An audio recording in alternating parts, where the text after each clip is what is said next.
Toothpaste हमेशा tube में ही क्यों आती है, बोतल में क्यों नहीं, और बिजली के प्लग पर वो तीसरा पिन क्यों होता है?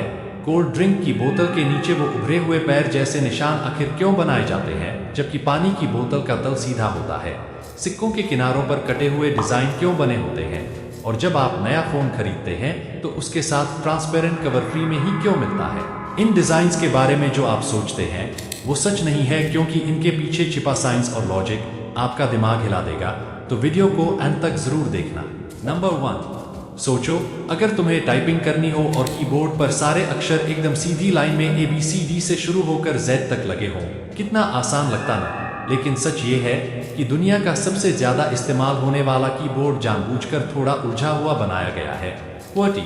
अब दिमाग में सवाल आता है कि आखिर ये QWERTY ही क्यों बना और कब बना? यही है हमारा आज का फैक्ट। ये फैक्ट शुरू होता है 1870 के आसपास, जब दुनिया में पहला टाइपराइटर आया था। शुरुआत में उसमें अक्षर सीधे ABCD के हिसाब से लगे थे, लेकिन एक बड़ी समस्या हो गई। जैसे ही लोग तेज टाइप करने लगे तो जिन लेटर्स की धातु की रोड्स पास थी वो टकराकर फंस जाती थी। इमेजिन करो तुम तेजी से टाइप कर रहे हो और अचानक मशीन जाम हो जाए।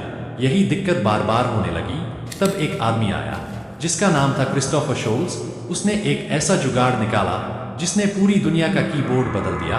उसने उन अक्षरों को जो सबसे ज्यादा इस्तेमाल होते हैं एक दूसरे से दूर कर दिया, ताकि टाइपिंग थोड़ी धीमी हो जाए और रोड्स कम फंसे।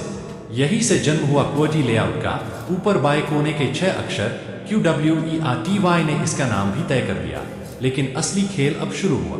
1873 में शोल्स ने अपनी डिजाइन रेमिंगटन नाम की कंपनी को बेच दी। रेमिंगटन ने मास प्रोडक्शन शुरू किया और लाखों टाइपराइटर QWERTY लेआउट में बिकने लगे।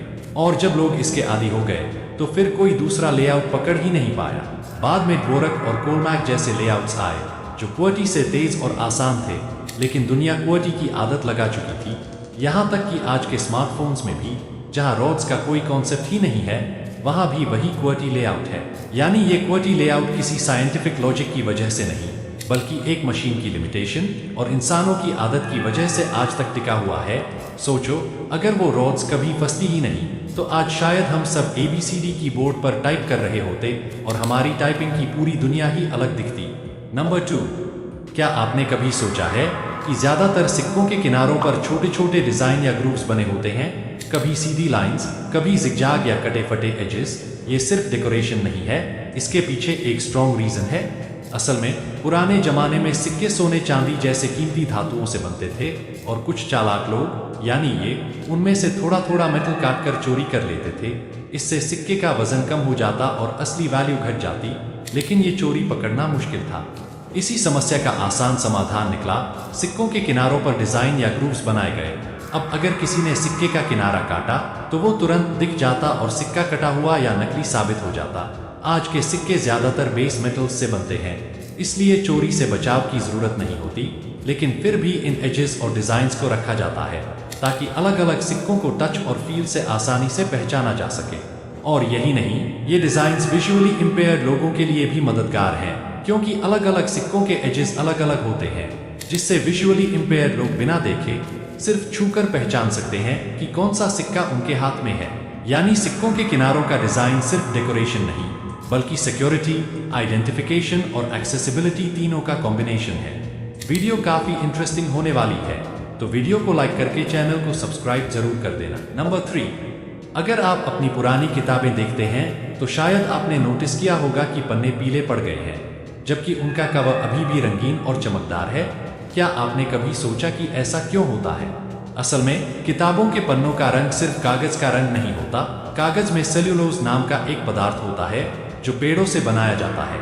इसके अलावा कागज में थोड़े बहुत केमिकल्स और लिग्निन भी होते हैं। जब किताबें समय के साथ हवा, धूप और नमी के संपर्क में आती हैं, तो इन सब्सटेंसेस में केमिकल रिएक्शंस होने लगती हैं। खासकर लिग्निन सूरज की अल्ट्रावायलेट UV लाइट से रिएक्ट करके ऑक्सीडाइज हो जाता है। यही प्रक्रिया पन्नों को पीला और ब्रिटल बना देती है। लेकिन कवर रंगीन क्यों रहता है? इसका रीजन सिंपल है। कवर अक्सर कार्डबोर्ड या प्लास्टिक कोटेड पेपर से बनाया जाता है और उस पर स्पेशल इंक्स और कोटिंग्स लगी होती हैं जो सनलाइट और एयर से बचाव करती हैं। इसलिए कवर कई सालों तक अपना ओरिजिनल रंग बनाए रखता है। नंबर 4, सुबह जब मैं ब्रश कर रहा था तभी मेरे मन में आया एक सिंपल सा सवाल, अब टूथपेस्ट ट्यूब में ही क्यों आता है? कभी किसी कंपनी ने बोतल ट्राई क्यों नहीं की? तो मैंने सोचा चलो इसके पीछे का सच जानते हैं, और मुझे पता चला इसके पीछे सिर्फ डिजाइन ही नहीं बल्कि साइंस और कन्वीनियंस का कमाल है। असल में टूथपेस्ट को हमेशा ट्यूब में भरने के पीछे बहुत स्ट्रॉन्ग रीजन है।